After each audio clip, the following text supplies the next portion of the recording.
Welcome, everyone. We're delighted you're joining us for session 2. Just going to wait for everyone to join. As you all are joining us and connecting to audio, I just wanted to make a note. We talked amongst ourselves in the steering committee and said, let's try to bring our own cultural diversity to life. And so you will see some of us donning our cultural or ethnic outfits. And so for me, my heritage is of South Indian descent. And so a sari aptly placed. I'm sure it will shift to the course of this virtual session. But notwithstanding, I would invite you, if you're wearing a cultural dress, to please show it off and wave your hand. Let us know towards engagement. And I'll call upon my co-chairs, Kabir and Krina, to do the same, to give a wave and show their beautiful outfits.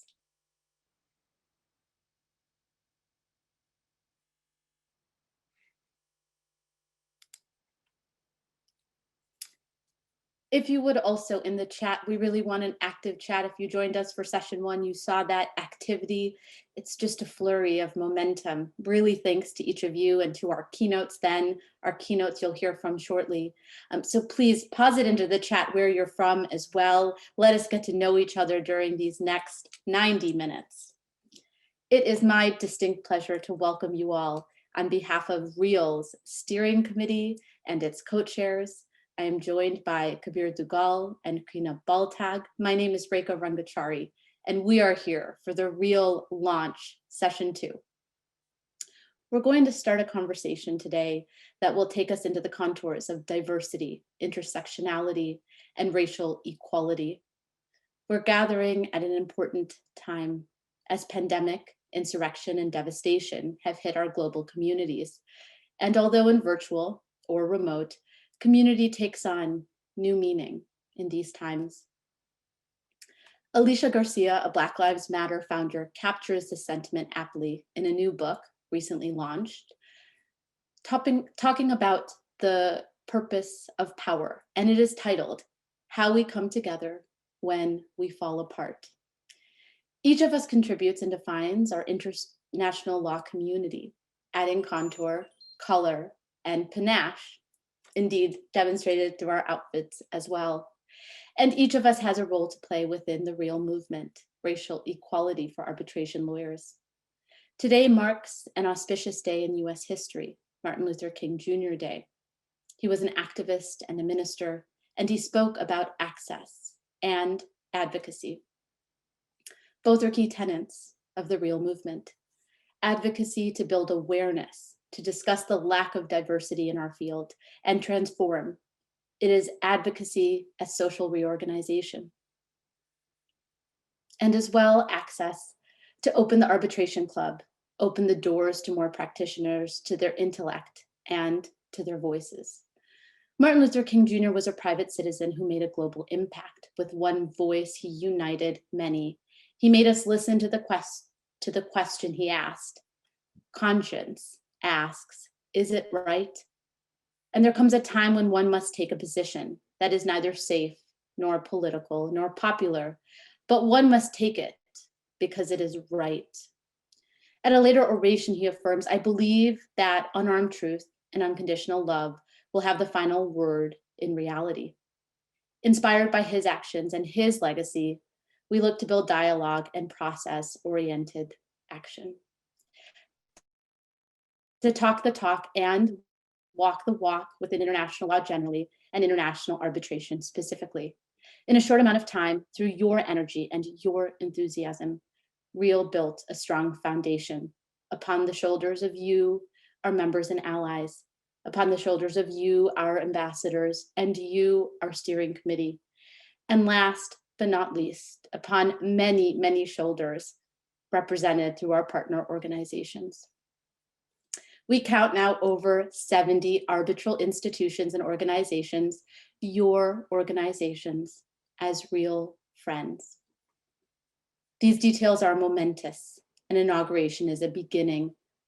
The work must follow thereafter, and with vigor, to have the candid, often difficult conversations, real talk, to create a truly diverse pool of arbitrators across all definitions and intersections, real choice, to operationalize seats at the table for all stakeholders, real inclusion, and to identify pipeline access points in scholarship, events, and careers, real opportunities.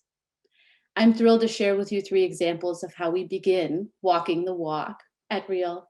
First, our mentoring scheme launching later this month with details to follow. Please stay tuned and let's get real. Second, Jus Mundi will provide 3 scholarships for a year's free subscription to their global legal database, focusing on members from Africa, Asia, and Latin America. By reference, Jus Mundi is the leading database for public international law and international arbitration. And third, GAR Interactive's Women in Arbitration on 2nd February offers 3 complimentary seats to the R.E.A.L community. In the coming weeks and months, you will hear more about the R.E.A.L committees that will be activation points for the R.E.A.L movement, mentorship, community building, networking, conferences, events, and publications, amongst others. We will ask you to voice your interest in these committees as we build goals-oriented working groups. We will be painstaking in our process so that each brick laid advances concrete, cognizable change. As MLK Jr. affirmed, only through unarmed truth and unconditional love can we begin to tear down systemic discrimination and implicit bias at global, regional, and local levels. In this morning's session, we had 3 leaders who each shared their journeys: Judge Navi Pillay, Kevin Kim, and Dr. Naila Obaid. We hope you were able to join us then, but if not, stay tuned. In time, we will release the recording. But here, now, in this second session, let's operationalize change in our community. Let's map the existing wheels of diversity, inclusion, and intersectionality. And let's remember that paradigm shifts do not happen overnight or in a bubble. We will get there methodically and only with your help. So let's begin walking the walk. Without further ado, allow me to introduce our first keynote, Meg Kinnear. She is the first individual to serve as a Secretary General of ICSID. Prior to that, she worked as Senior General Counsel and Director General of the Trade Law Bureau of Canada. Meg is a champion of diversity in all respects, including in the appointment of diverse arbitrators when asked to make administrative appointments. The rule of law fares better because of her leadership. Meg is also noteworthy because she began a process of amendments to ICSID's rules to incorporate the views of all stakeholders necessary to ensure the system reflects those that use the system. It is no small undertaking, and thank goodness Meg is at its helm as conductor. Now allow me to invite Meg to take the floor. Meg, the floor is yours. Thank you. Well, first of all, happy Martin Luther King Day to all. What a tremendous time to launch R.E.A.L. I think that was terrific. And I'd like to congratulate R.E.A.L, Kabir, and Krina for taking this on and making this happen. I know from our perspective at ICSID, we are so proud to be a part of it and to support it. So thank you for putting this into action. I also noted that the organizers encouraged everybody to wear their national dress if they could. And as a Canadian, that would probably mean I would be wearing a ski toque, scarf, and mittens. So I decided to spare you that scary sight. I note as well that the organizers have encouraged us to share our personal stories. And as I listened to all of the speakers this morning, I was really touched by their inspiring and courageous stories, quite frankly. And as I thought through and frankly rethought through what I could say about my story, I realized again how blessed I was to have been born in Canada. And I think one of the things that's often overlooked about my country is how very diverse it is. It is the only Western country to be one of the top 20 culturally diverse states, according to Pew Research, and 1 out of 5 Canadians identify as a visible minority. One of the things that I think is very beautiful is that we identify internationalism as a strength, and it's always been something. We have a saying talking about internationalism means you can punch above your weight You're not just one small country, you are part of the global community. And I know that we certainly grew up with the ethos that diversity and inclusion were part of our fabric. And it's interesting because Canadians celebrate both their diverse heritages, but also they come together and celebrate being Canadian. So it's not to say that everything is perfect or that there isn't room for improvement. But I have to say that I think there's something wonderful, and I feel blessed about growing up in a place that sees diversity as a strength and inclusion as something that should be just how it is. I've also been very lucky, I think, to spend over half my career in international environments, first at Canada's International Trade Law Bureau, and now at ICSID. And interestingly, in all of these jobs, the fun and the excitement, and I think in fairness, I can say the cachet of working there was the chance to work with people from all over the world and to get to know and be part of a group that was ethnically, culturally, linguistically, and racially diverse, and to actually work together and build something, whether it was a treaty or a trade mission or resolution of a dispute. That was what was really special about all of these kinds of jobs. I'm now at the World Bank Group, which I think is the most diverse institution I have ever been in. When I was interviewed for my job, they asked me what I thought of and how much experience I had with diversity. And I felt quite confident that, yes, I was quite aware and quite au fait with all of this. And I have to say, the first day I walked in at the World Bank and I just thought, wow, this is a whole step above. This is really quite amazing. The bank's mission, of course, is a world without poverty, and it has more than 130 regional offices around the world. And I think for any of you who have ever been in the headquarters building in Washington, you see, and it really hits you, what diversity is all about. You see different national dress, you hear different languages, you see people of all different colors, and I think something wonderful, art expressing how people live all around the world. If that doesn't strike you about how important diversity is, then go downstairs to the cafeteria and you've got everything from dal to pho to sushi. So it is truly diversity and internationalism in action, and that's what makes it so great. At the same time, I think the bank and all of the institutions of it have had to work very hard to foster equal opportunity and inclusion. And frankly, it continues to do so. I think this summer, like the world over, we were all rocked by the George Floyd incident, and a renewed emphasis has been put on combating racism. And the bank, in fact, has actually established a task force on ending racism and looking at all dimensions of racism and racial discrimination and recommending concrete ways to tackle them.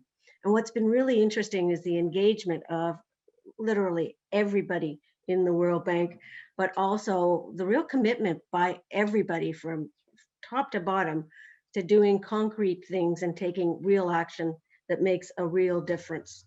So we're looking at all sorts of things, and there've already been a number of recommendations for things like capacity building, creating safe spaces, and a real emphasis on accountability, which I think is very, very important. ICSID, of course, is part of this effort, and I'm very proud of ICSID and its example in this respect. I have a small staff of 68 people, and we are 24 different nationalities by passport. And if you just look at where people were born, there's more than 35 different nationalities represented within the ICSID Secretariat. We are 75% female, and I had the most unique experience the other day when my human resources officer told me, in fact, that I was not a balanced workforce and I had to go out and hire more men. So that, I think, is a new one that I had not heard before. But 2 of our most senior managers are female and 4 of our 6 team leads are female. Half of our lawyers are from what the World Bank used to call Part 1 states, and that was basically a metaphor for developing economies. And at last count, we spoke more than 30 languages. And I can tell you, most of the time, we don't speak them all at the same time. So we're pretty good in terms of communication. And it is really an amazing group in that sense. As well, our mandate, of course, is international dispute resolution. And when I look at that, I think it seems almost ironic that we have to have this discussion about racial equality when we are in an environment which is international and diverse by definition, and that's what's so special about it. But we do, and the key, of course, is to keep nurturing diversity in our field. One way that we do this is to try and demonstrate inclusiveness by trying to involve a broader range of people. I know one of the things for me is that I am always looking for new people to act as arbitrator. I know that they are out there. I know that there are amazing people there. And I think one of the questions is, how do we make sure that our community knows who is out there? And then all of those kinds of appointments will start. But I always hear council say, oh, who can I appoint? Who is out there? There are amazing people out there. So I think just putting a spotlight on those people is going to be very, very important. We are also making a lot of progress with this on our own. I think last year, over 40 different nationalities were represented among the arbitrators who had been selected to our cases. We have started an internship program, and we try again to get a really diverse group of interns. We're especially lucky normally in the summer when they're not at school, and we have a great group of people who come. And what's really nice is they end up being both your ambassadors as well as your friends. And so we've had about 10 different sessions of our interns, and they are all part of our family now. So once again, it's that whole lesson that when you get to know someone face to face, it makes all the difference in the world. We've also put an emphasis on our exit review and our conferences to try to make sure that we bring forward diverse voices, that we have diverse people involved in this. And Kabir, of course, is one of the people who's been helping us. If you've noticed an amazing case comment section lately, Kabir is one of the geniuses behind that. But just making sure that there are a lot of people who are in the network and talking to people and getting known. I think that's really important for all professionals. Finally, I think accountability. We have said to ourselves that we will track our own performance, that we will be accountable. And that's included not just statistics on gender, but also arbitrator nationality. And while I know that's not a full proxy for racial diversity, I think it's at least a start and a help. So the lesson, at least for us, I think, is that we have to constantly treasure and nurture our diversity, and it can't be taken for granted. So again, I'm very, very proud to be a part of this initiative. And I think R.E.A.L's mission of putting a spotlight on racial inclusion, on developing initiatives to increase access is vitally important. And I look forward to working with all of you on this agenda. Thank you.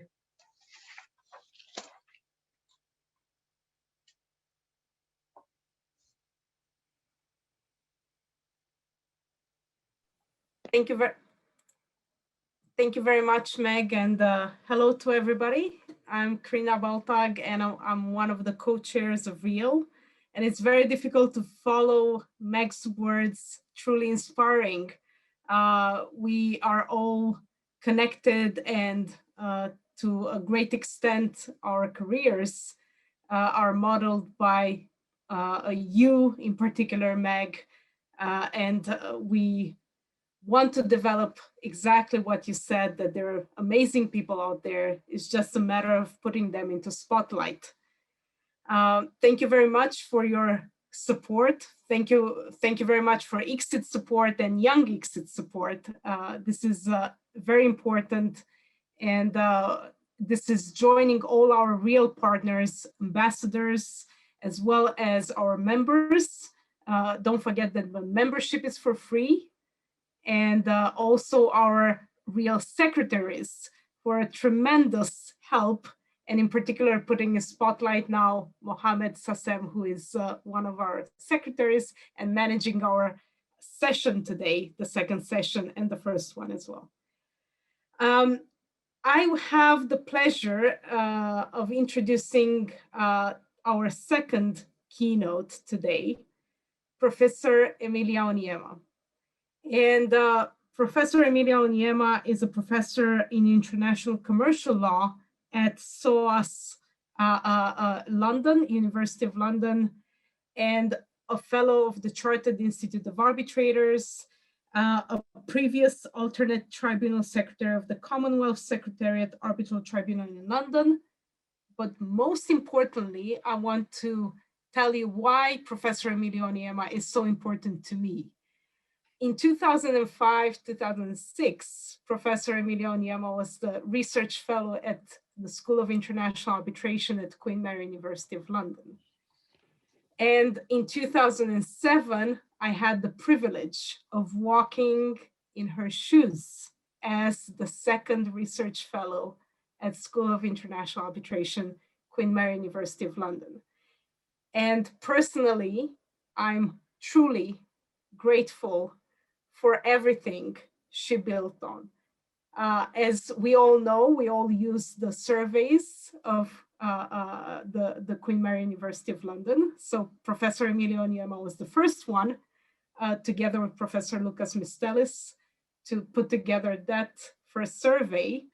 And I had the privilege of learning so much from Professor Oniema. Thank you, and I will give you the floor. Karina, thank you so very much. Welcome, colleagues. Thank you, Reka. Thank you, Kabil, for inviting me. Thank you for making me wake up. And usually I sleep quite early, and then, but I just could not pass this by. This is a subject that is very, very close to my heart, as anybody who's familiar with my work would know. With what Karina said, let me get the Queen Mary family thing out of the way. We are a very close-knit family for anybody who's come through the School of International Arbitration at SOAS. We keep giving back, and a huge shout out to Julian and to Lucas, and of course Stavros is keeps the flag flying, Stavros and Maxi. So it's great to be part of that team. I have 10 minutes. And what I decided to do is just build a little bit on what we heard this morning from George Pillay, from Kim, and from Nela. And I wanted to just sort of move the discussion a little bit and say, these are people doing fantastic work. What can we learn from them? What can you do? Because I think each and every one of us can do something where we are. And if I still have a few minutes left, I will tell you a personal story. And so the first thing I wanted to say was a huge shout out to the speakers before me. Meg, I can never say thank you enough. A few weeks back, she graciously gave one of our webinars on my module.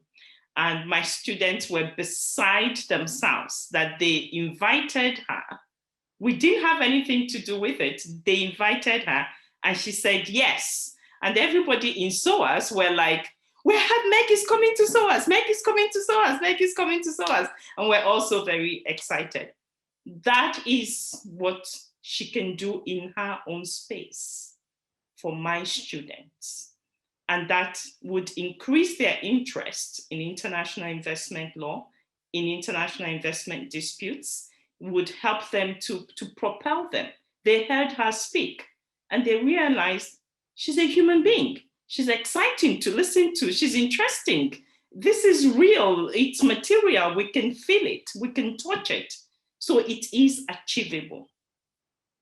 That is what we can do for generations coming behind us. So they're different. One of the sweet things about R.E.A.L is the intersectionality points. So we talk about gender diversity, and that is important. And we've heard quite a lot, and we've heard statistics. I'm going to give you a little bit, just some bits about the work that I do in my research. Again, as an example of what each and every one of us can do. So the way we approach this, my research focuses regionally on Africa. And of course, it's not the whole, I don't know everything about the 54 different African countries. But the beautiful thing about international arbitration is that there are commonalities as we're all in this space. And so one of the things I've heard over and over at conferences is there are no skills. We don't know anybody. We don't know who to appoint. And I come from the world of practice. I used to practice law in Nigeria. And I said to myself, this is not my own experience. Just like Meg has said, there are people out there. How do I contribute to this discourse in an academic way? And that was what gave birth to the SOAS Arbitration in Africa conferences. The beautiful thing about the conferences is that it happens in the continent, and we move from one African country to the other, and people get to meet themselves. Africans get to meet Africans who are in the same space. And that has just been a joy. I will just put a little anecdote. When you give, you actually end up receiving much more than you have given. And that has been my experience. I tease all the African wonderful men. I see one on my screen. I see two actually. I can see Uchora, I can see Mohammed. I call them my boyfriends, and they're my brothers. And their wives are comfortable because I know their wives, and their wives understand that we're Africans. So, your distant relative or somebody from your town is your cousin. So we're all family. And it's just amazing. It is amazing. I've heard testimonies of young colleagues who would say to me that you call Mohammed, not Mo Salah of Liverpool, not the very popular guy. I think he actually earns more money than Mohammed does. But you call Professor Dr. Mohammed Abdul Wahab, for example, at 2 a.m., he would take your call. That is what is so important. That is what we need. And so we started the conference series. The next thing we then decided to do was, okay, let's find empirical evidence. And that goes back to what Karina said on what's happening with arbitration on the continent. We started the surveys.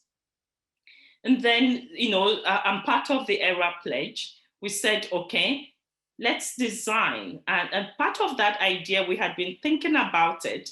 I keep going back to Mohammed, but he gave a keynote speech. And one of the things he had thought about that we can consider was the idea of a pledge. And so we sort of said, thinking about it, talking about it, and Stuart Dodson, Kamal Shah, and myself pulled that together with permission and with the R.E.A.L pledge. I mentioned this because the wording we took was with permission of the R.E.A.L pledge. There was no point starting afresh. We were building on what the R.E.A.L pledge had already done. And that is really, really important. And so we did that. We have the African Promise, and as at this evening, we have 328 signatures on that pledge. And then we had another conference, and we're thinking about what happens to our younger practitioners and students. Again, feeding that pipeline. Rekia mentioned about the pipeline. We need a free flow. I do not want younger colleagues to have to struggle the way some of us, some colleagues are struggling now to get into international arbitration. We started AFAS, which is the Arbitration Fund for African Students. And the idea is to support African students. Everything is not about money. Just reading through somebody's paper, discussing it with them, giving them different opportunities to publish with a couple of academics. This one we just said, okay, let's just look at our academic colleagues. We're working on that. Those are the few things some of the things that we are doing. And so I will come to give you some examples of what I think everybody in the room can do. The first thing is you need to be able to challenge yourself. We've been talking about inclusivity. We've been talking about diversity. What is it in your own perceptions, in your thinking, in your actions, in your decision making What is it that you do not, that how do you effect and participate in this, in walking the talk as we talk about diversity? When you have an opportunity to make a choice, do you fall back to your comfort zone, or do you push the boundary a little bit? Are you willing to open the door a little bit for somebody else? And that is important, because it's not enough for us to keep beating this drum. We need to move ahead. We need to make progress. We need to see changes.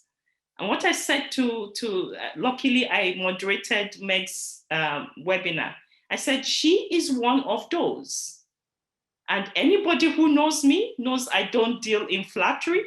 I don't have that sort of time. But she is one of those. There are few people out there that actually walk the talk. I've published a piece where I gave numbers as it relates to the continent of the appointments that she's made when she had the opportunity to do that. We keep talking about parties not wanting to go with new names, parties not wanting to appoint diverse panels. Who are these parties? Who is advising them? What are we saying to the parties?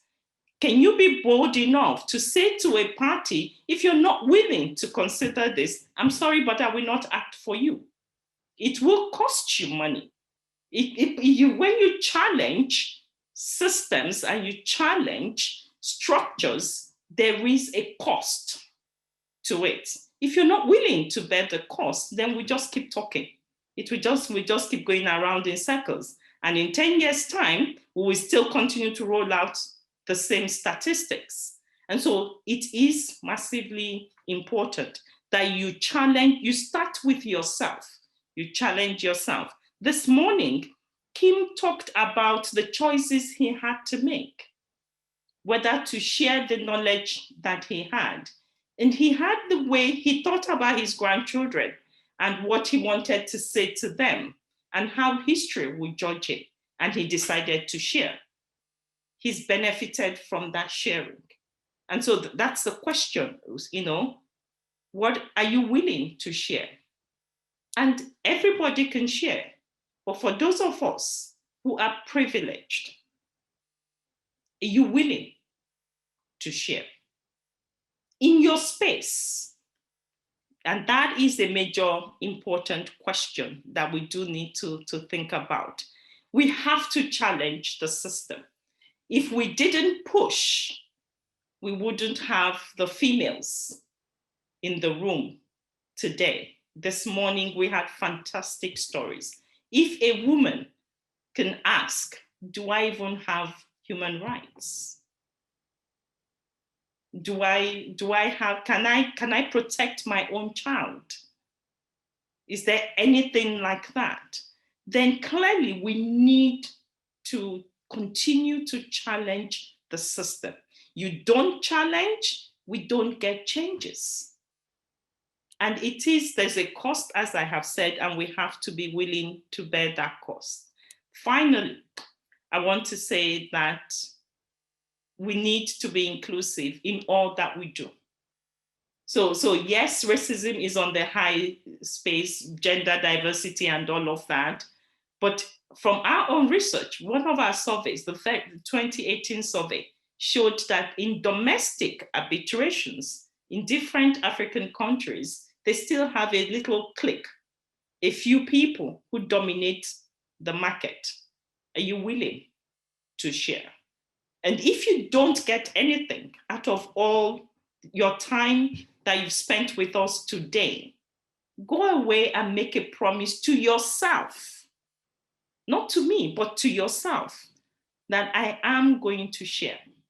I'm going to be a little bit more generous. I'm going to be kinder. If I have an opportunity to support, I will do that. Okay. Karina, do I have 1 minute to share? Okay. So the story I'm going to tell you is a little bit about myself. And it just shows, for me, it just goes to show that you need to know what you want.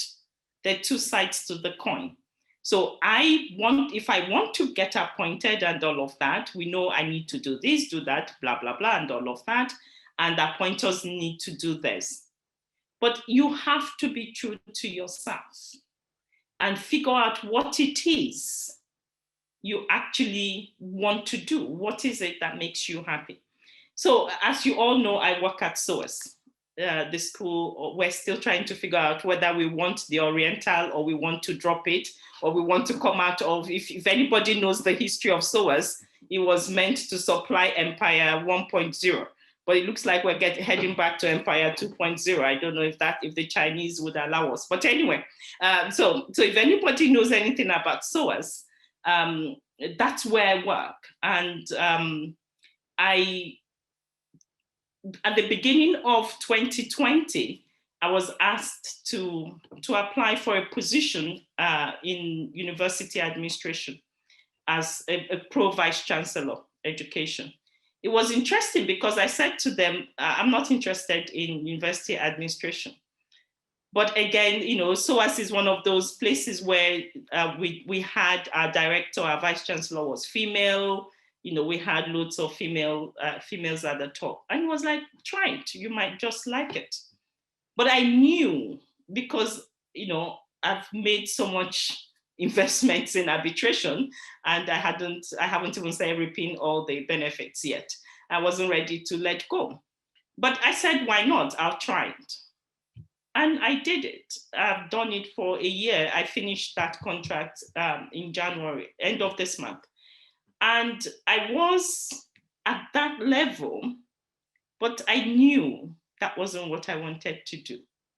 An opportunity came up to apply for the role on a permanent basis. I said to this is not what I want to do. You can get that opportunity, but if it's not you, if it doesn't speak to you, pass it on to somebody else, because it is the role that speaks to you that will give you the opportunity to explode. You're going to be like the rose flower that you blossom. The ideas will come, they will flow naturally, because that is, if it speaks to you, that's your space. And so it's I would be earning loads of money, but money is not everything, and it will come, and it's not a problem. But the key thing is you need to be happy. If it's not your role, give it up to somebody else to do, but make a difference. And so the message I want to leave with you is one. I'll just go back to what Meg said. I love listening to her. Anyway, so she said something. She said, you have to create safe spaces for accountability. And we can do that individually. I have to each year, each month, ask myself, so how have I furthered this diversity inclusion thing that we're all talking about? What is it? What opportunities? Is it mentoring that I've done? Have I nominated somebody for appointment? What is it that I have been able to do practically? And I'd like to leave you with that and hand over to Karina. Thank you very much.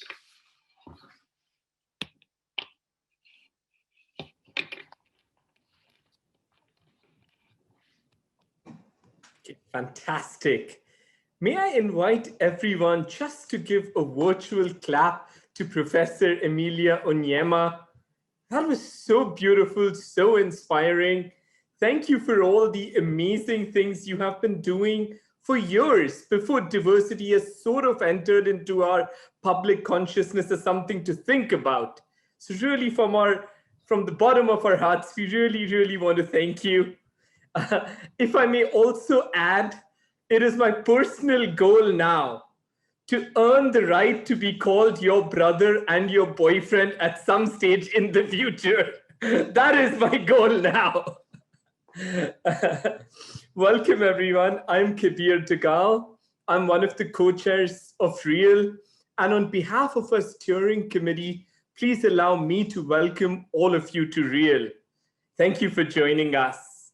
Let me also acknowledge with humility and gratitude the work done by the R.E.A.L steering committee, the R.E.A.L ambassadors, above all our R.E.A.L secretaries, and to all of you, our R.E.A.L members, our R.E.A.L allies.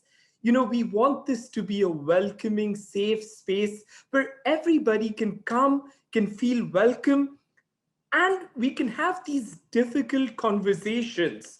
Talking about race often makes people uncomfortable. And this is the challenge, as Professor Onyema has been encouraging us to do. This is the challenge we want to overcome. People should feel free to talk about this. R.E.A.L is a labor of love. Many people have devoted thousands of hours to make today a reality. And, you know, we just want to acknowledge all their contributions. You know, they are behind the scenes, but the work they have done is true. With that, it is my honor to introduce our next speaker, a true Renaissance person, someone who has proverbially done it all. Somebody I have known for about a decade, Dr. Uchera Onwuamagebu. Dr. Onwuamagebu is an international attorney at Arent Fox, but you will see how much he has done. And I just encourage you to go to Google and look at his profile. You know, when they say people of color have to work hard, I give you Exhibit A here because we have somebody who has done it all.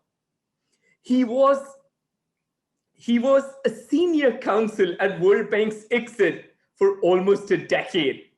You know, just before we joined the call, we had this debrief session with all our speakers, and our own Krina mentioned in the early 2000s when she was researching about ICSID. Now, this is at a time when, you know, the ICSID jurisprudence was still fairly nascent, right? Whenever she had a question, the person she went to was our own Uche. So Uche, thank you for that. But before Uche was at ICSID, he was a lawyer. And again, you see the international experience. He was a lawyer at the United Nations Compensation Commission in Geneva, and he practiced in Nigeria and the UK. Somebody who has done it all. Uche, we are so honored to have you join us. Thank you so much. The floor is yours. Well, thank you, Kabir. I thought I was going to talk about myself, but you've said it all. So. But really, I want to start by thanking you, Reka, Krina, Mohammed, and all the other women and men who've made this bold endeavor possible. I say bold because, as you, Kabir, just mentioned, diversity is a topic that people are uncomfortable addressing. And on some level, we're all guilty of that. And in fact, not that long ago, engaging in discussions of this nature would have been considered risky for professional growth. So I applaud you all for taking this on. Now, my task is to tell the story of how I got to where I am today and to do it in 10 minutes. I'm often asked how I got into the law and how I got into arbitration, and I wish I had a more dramatic story to tell. But the fact is that growing up, I was surrounded by lawyers. By the time I was born, my father already had a PhD in law from Emilia School. He was among the first 3 or so Nigerians to do that. He ran a successful law practice in Eastern Nigeria. And shortly after the Biafran War, he was appointed the Attorney General of the East Central State, and so on. And then my sister, who later became the first female chief judge of our state. And then there were other people like Emilia's older sister, Meg, another Meg, who influenced me greatly. So by the time I got into university at 16, I the only thing I could do was study law, because frankly, I didn't know very much about other professions. Now, regarding how I got into international legal practice, again, from a young age, even when qualifying in Nigeria, I was always curious about other cultures and, really what it would be like to live and work overseas. And so it was that after being called to the bar in Nigeria, I went on to retrain as a solicitor in London. Now, two things worth mentioning in that regard. First is that getting to London, I could only get into a small firm in the suburbs for my early work and training. Now, that turned out to be a big blessing in disguise, because the work was diverse, the training was thorough, and responsibility came very early.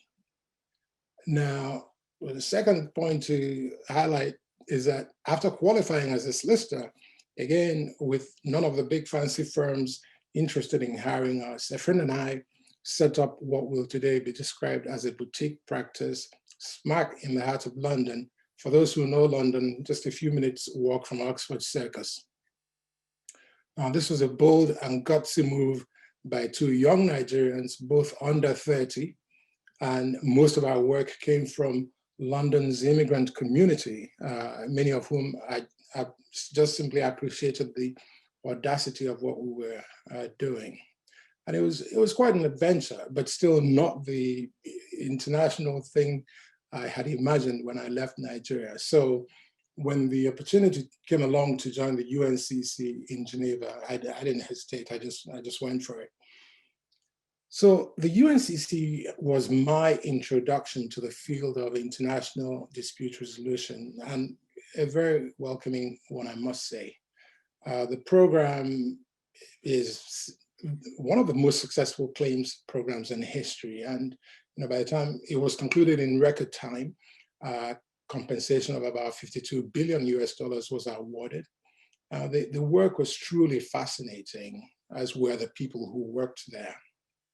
There were over 60 different countries and over 100 nationalities represented. And in fact, the success of the commission is often attributed to the diversity of the Secretariat. But that didn't prepare me for what came next. From the UNCC, I joined ICSID in 2001.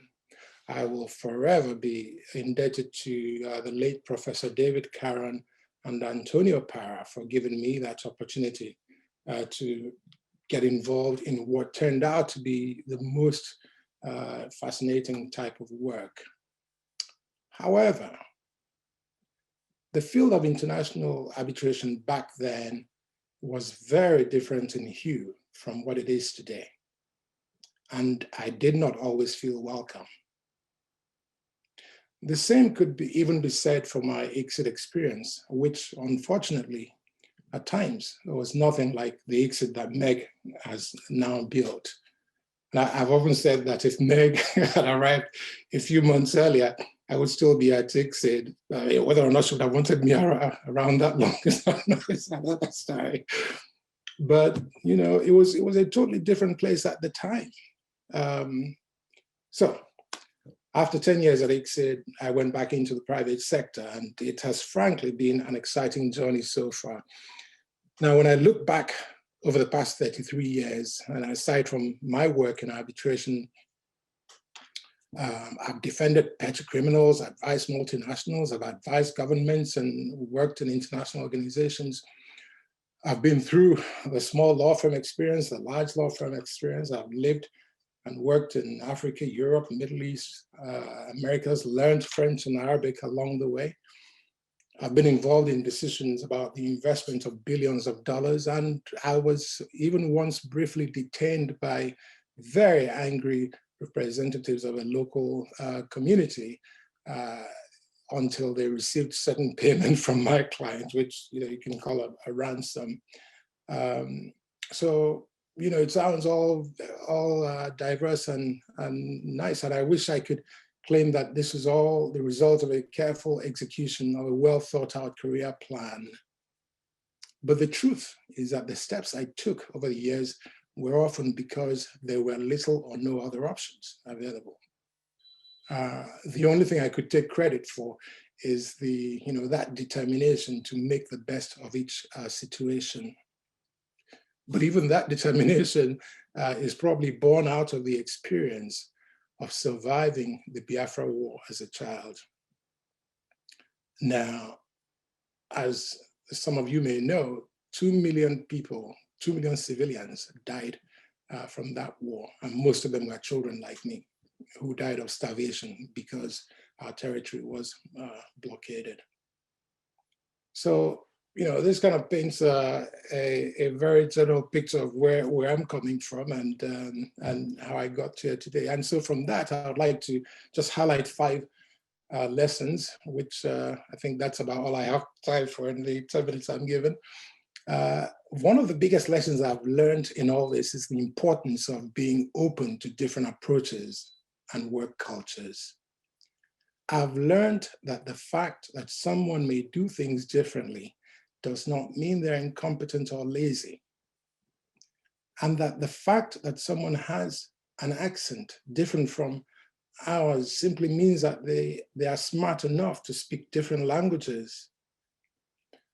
Secondly, it's important to always remember that no one was born an expert in international arbitration. I've been around now long enough to see people who started off really unsure of themselves blossom into these highly sought after experts now in the field.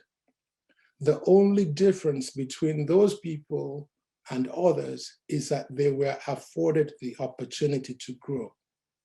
And their learning mistakes were forgiven. And that's a privilege that we instinctively reserve for people who look and act in ways familiar to us. Third point is that it's not rhetoric. Racial diversity in international arbitration is important. It ensures cultural diversity, which brings different perspectives, leading to more balanced results that ultimately strengthens the legitimacy of the system. The fourth point, which is somewhat related, is that achieving racial equality in international arbitration is possible. And this is done through provision of equal opportunities for all. Now, relatedly, is the fifth point, which is that all stakeholders have a role to play in ensuring racial diversity in international arbitration and through the provision of opportunities to all. Parties through their instruments of consent and even in their choice of advisors who work on those instruments of consent. Arbitration institutions in their rules and practices. Appointing authorities, obviously in the diversity of arbitrators appointed. And then advocacy groups and academics in keeping the conversation going, conducting research and studies to educate or keep educating all stakeholders of the benefits of racial diversity, which, like I said, is not rhetoric, it is, it's real. And so again, I congratulate R.E.A.L and the women and men behind this fantastic project for this bold initiative. Thank you. Thank you so much to each of our speakers. If you would join me again in giving them a round of applause, we are indebted to each of them.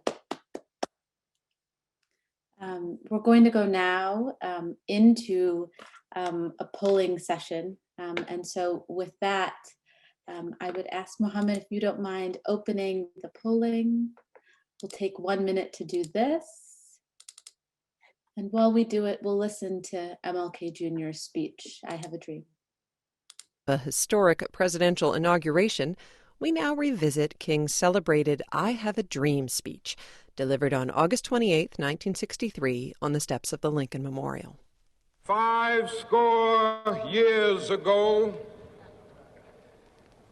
a great American in whose symbolic shadow we stand today signed the Emancipation Proclamation. This momentous decree came as a great beacon light of hope to millions of Negro slaves who had been seared in the flames of withering injustice. It came as a joyous daybreak to end the long night of their captivity. But 100 years later, the Negro still is not free. Okay, I think we have gotten most of our votes. It's sort of plateauing out. Oh no, still coming in. We'll give it another minute. I'm going to take this time again to echo on behalf of the steering committee and the secretaries. Looking back at it, we started these conversations on July 3rd, huddle number 1. Here we are today, January 18th. Indeed, it takes time and effort and really necessary to laud our steering committee for all they've done to bring this forward. And thank you all for all you will do as members and allies, as ambassadors, as partner organizations. And to really just thank you for joining us. This is only the start. We have a long way to go, but we will do it better together. With that, let's go ahead and close polling and see the results. I'm going to read the questions briefly and just the responses so everyone has them. You can use these responses as you go into your breakout sessions to talk about this, to welcome each other for the new year, or anything you choose. It is general breakout session.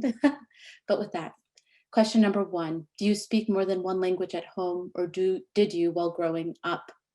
Majority says yes at 68%. Question 2, have you ever observed inappropriate comments or conduct in a professional setting connected to gender or sexual orientation or ethnicity or race or other definitions? Majority is yes at 92%. Question number 3, have you participated in an arbitration where a majority of the tribunal was a racial minority? Majority is no at 82%. Question number 4, have you participated in an arbitration where an arbitrator had intersectional diversity, for example, female and a racial minority? Majority says no at 64%. And finally, 5, has the transition to the virtual world in the COVID-19 pandemic helped to offset socioeconomic barriers? Majority yes at 62%. Thank you so much. We're going to use these polls and the polls that we went, same questions, session number 1, to think about how we contour this dialogue on racial equality. With that, I would like to invite Mohammed, our able host, and thanks so much to him, a student at Stockholm University, for going ahead and taking us into our breakouts. Talk about whatever you would like. As we're bringing those up, you'll see prompts. You should feel free to use them or not as you decide. Here we go. See you back in a little bit. From our own steering committee, Dana McGrath and Funke Adekoya, to please take the stage and take us to close. Okay, thank you. This has been, session 2 has been as inspiring as session 1. So thank you to the co-chairs who have planned this incredible event, and also everyone who has worked with and behind the scenes to make this possible. There are so many participants, but before I say thank you to the many involved, I just wanted to go back to some points that were mentioned this evening for me, based in New York. Could be a different time for you. That really, I think, resonated with me, but I think with everyone. So one thing I thought was really striking when Meg was speaking, you know, she comes from an institution that embodies diversity, and she's yet taken it to the next level. And the fact that, you know, an institution that is sort of on its face, you know, the ultimate diverse environment, has implemented a new diversity and inclusion policy. Just emphasizes that now is the time that people are really ready to embrace and focus on this. And I was really struck by when she said it was important to encourage concrete action to make a real difference, with an emphasis on accountability, because I think that that's very much what R.E.A.L seeks to do, and to do it in a collaborative way. I also wanted to touch on some comments by Professor Onima.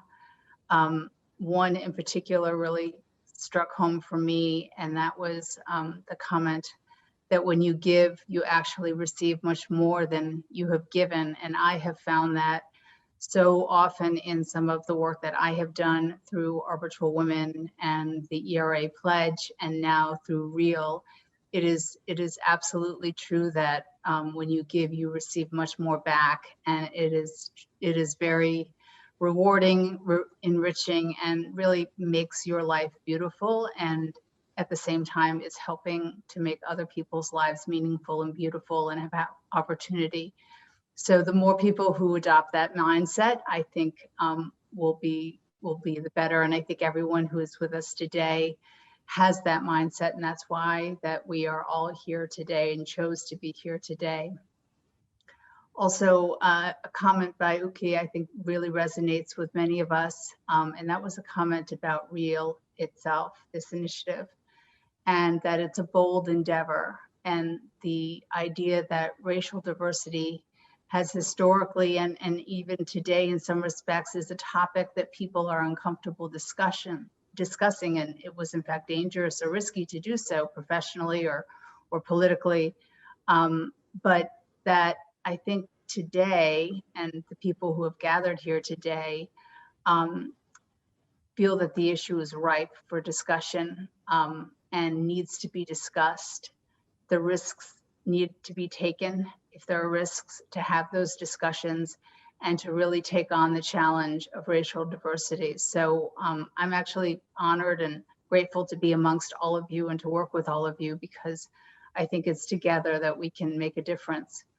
Another point I think many of us have felt that was made was that the point that often you take an opportunity or a position or a job because that's the one that's available to you. It's not necessarily the one that you would have chosen if you could script your life, but that you make the most of it and it actually turns out to be a fabulous opportunity. And if we can give back to the next generation and to our colleagues opportunities, and learn from how we have made the most of our opportunities, that's the way to really bring up the next generation to have the skill set that they need to thrive in an international arbitration setting or in any professional setting. And so I think the takeaway there is that we all have a role to play, and we all want to take up that mantle and play that role, and that is why we are here today. So just to close, I wanted to thank again the multitude of people who are behind the scenes to make today happen. Reka, Kabir, and Krina have been working tirelessly since July or before, and they have amassed a fabulous team. It's incredible. So on behalf of the steering committee, I would like to thank our partners, ambassadors, members, and allies, as well as everyone on the steering committee and who is here today. I'm honored to be a part of this group, and I chose to be a part of it because in my experience working with Arbitral Women, I find that when you connect with like-minded people and you make it your mission to work together to progress change incrementally, you actually can achieve it, and you see the progress, and it's really amazing what we can do when we work together. And so it was feeling the reward and the sense of achievement of making a difference in other organizations that when I heard about R.E.A.L and what it seeks to do, I just knew that this was something that I wanted to be a part of, and I think that we have such an opportunity here. So together. Let's take it on together. We start today. This has been an inspiring launch day. We know why we're doing it, and we've heard from people who have shown us how much progress we can make together. So thank you.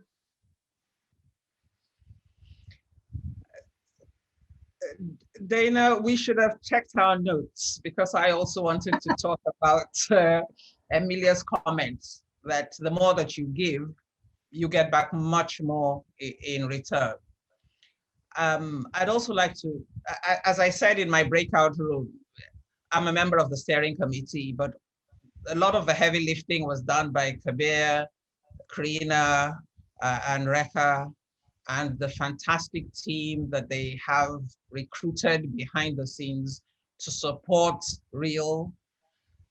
We've had engaging discussions about the logo, about the colors. Everything came up for discussion. Fantastic idea to have it today, Martin Luther King Day. Happy Martin Luther King Day for those who are celebrating it, because I understand not all Americans are celebrating it, but it has special meaning for us in R.E.A.L. The people who have joined both the morning session and the afternoon or late night, early morning session, which we're closing now, have come from all over the world, different nationalities. So the first thing that we need to take from that is that there is diversity in the arbitration community. And as Dana said, the discussion about racial equality is something that we need to move to the front. Why now? Simple. As Brutus said in Julius Caesar, there is a tide in the affairs of man when taken at the flood leads unto fortune. The time is now.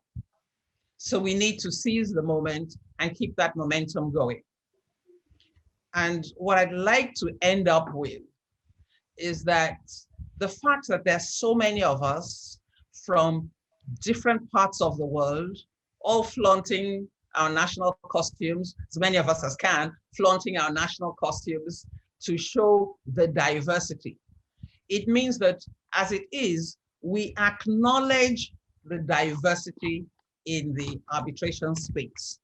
What we need to be thinking about is inclusion. And so I'm just going to end with a quote from Verna Myers, which I always try to quote anytime I have an opportunity to talk about diversity. And it says, diversity is being invited to the party. Inclusion is being asked to dance. We shouldn't be asked to dance. We should get out there on the dance floor and take the floor over and dance ourselves. With that, I'd just like to thank everybody who's taken the time out to join either the first and the second session or this session. Please, if you have ideas, R.E.A.L is about advocacy and it's about access. Those who can give advocacy, please join and make your voices heard. Those who can provide access, please let us know the doors that we need to push to ensure that they are opened to everyone from all over the world that wants to make sure that international arbitration is really international. Go to the website, go to LinkedIn, join R.E.A.L, and keep on pushing for a racially equal arbitration community. Thank you so much for being here with us. So next year we have a dance party, right? Exactly, exactly. And we'll all be out there on the floor. Wear whatever you would like, a dealer's choice. With that, on behalf of Kabir, Karina, our R.E.A.L secretaries, our R.E.A.L steering committee, we thank you. It has been exciting. Have a phenomenal evening or day or whatever time you are in. And indeed, for those that are joining late into the day, evening hours, thank you for taking time out. It has been a pleasure. See you soon. Bye.